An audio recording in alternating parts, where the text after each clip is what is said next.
तू एक ऐसा सत्य है जिससे कोई नहीं बच सकता। जन्म लेने वाला हर प्राणी एक दिन इस संसार से विदा होता है, लेकिन क्या आपने कभी सोचा है मृत्यु के उस क्षण क्या क्या होता है? जब सांस रुक जाती है, आंखें स्थिर हो जाती है और शरीर निश्चल पड़ जाता है, क्या सब कुछ समाप्त हो जाता है? गरुड़ पुराण कहता है नहीं, शरीर समाप्त होता है, आत्मा नहीं। गरुड़ पुराण भगवान विष्णु गरुड़ के संवाद के रूप में बताया गया वह दिव्य ग्रंथ है जो मृत्यु के बाद की यात्रा का विस्तार से वर्णन करता है। इस पुराण के अनुसार मृत्यु केवल देह का अंत है, चेतना का नहीं। जिस क्षण मनुष्य अंतिम सांस लेता है, उसी क्षण आत्मा शरीर से पूर्ण रूप से बाहर नहीं निकलती। वह कुछ समय तक शरीर के आसपास ही मंडराती रहती है। उसे यह विश्वास ही नहीं होता कि उसका शरीर अब निष्प्राण हो चुका है। गरुड़ पुराण में वर्णन है कि आत्मा उस समय भ्रम की अवस्था में रहती है। वह अपने ही शरीर को देखती है, निश्चल, ठंडा और मौन। वह बोलना चाहती है, लेकिन आवाज़ नहीं निकलती। वह हिलना चाहती है, लेकिन शरीर साथ नहीं देता। यही से प्रारंभ होता है आत्मा का पहला कष्ट। मृत व्यक्ति की आत्मा अपने परिजनों को रोता हुआ देखती है। घर का माहौल, अपने अधूरे सपने, इच्छाएं और मोह सब एक साथ स्मरण में आने लगते हैं। गरुड़ पुराण कहता है यही मोह आत्मा को सबसे अधिक बांधता है। आत्मा सोचती है मैं अभी यही हूँ, मुझे कोई क्यों नहीं देख पा रहा।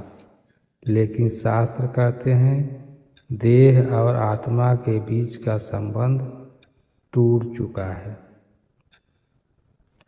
इस अवस्था में जब शरीर को अंतिम संस्कार के लिए ले जाया जाता है, तब आत्मा भय, भ्रम और दुख से भरी होती है। वह शरीर से पूरी तरह अलग नहीं हो पाती। यही कारण है कि गरुड़ पुराण में अंतिम संस्कार को अत्यंत सावधानी और शांति से करने का विधान बताया गया है। अब प्रश्न उठता है, जब शरीर निर्जीव हो चुका है, तब शव को जलाने से पहले कष्ट क्यों दिखाई देता है?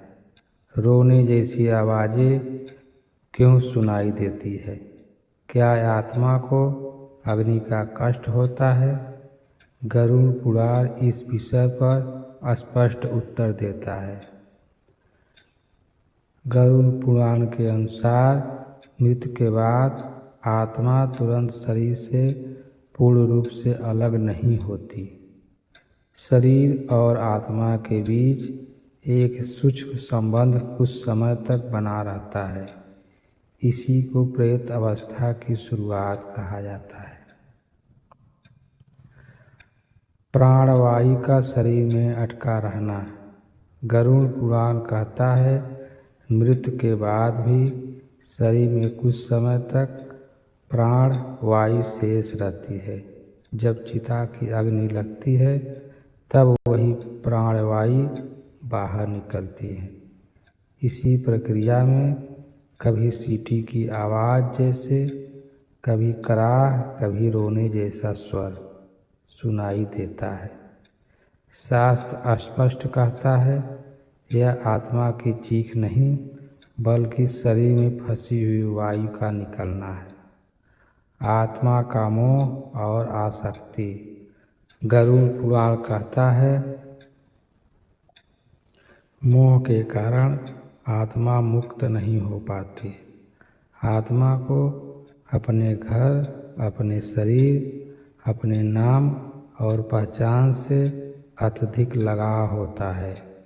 जब अग्नि लगती है तब उसे पहली बार यह बोध होता है कि वह शरीर सदा के लिए समाप्त हो रहा है। यही बोध आत्मा को मानसिक कष्ट देता है। अधूरे कर्म और इच्छाएं। गरुड़ पुराण के अनुसार जिस मनुष्य की इच्छाएं अधूरी रह जाती हैं उसकी आत्मा अधिक समय तक भटकती है। धन, क्रोध, वासना, अहंकार ये सब आत्मा को शरीर से बांधे रखते हैं।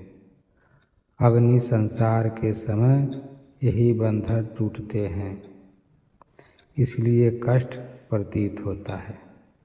अचानक मृत्यु का प्रभाव।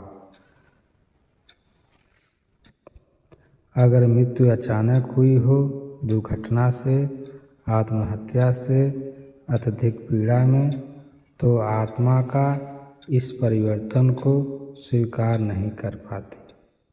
गरुड़ पुराण कहता है कि ऐसी आत्माएं अधिक भयभीत होती है।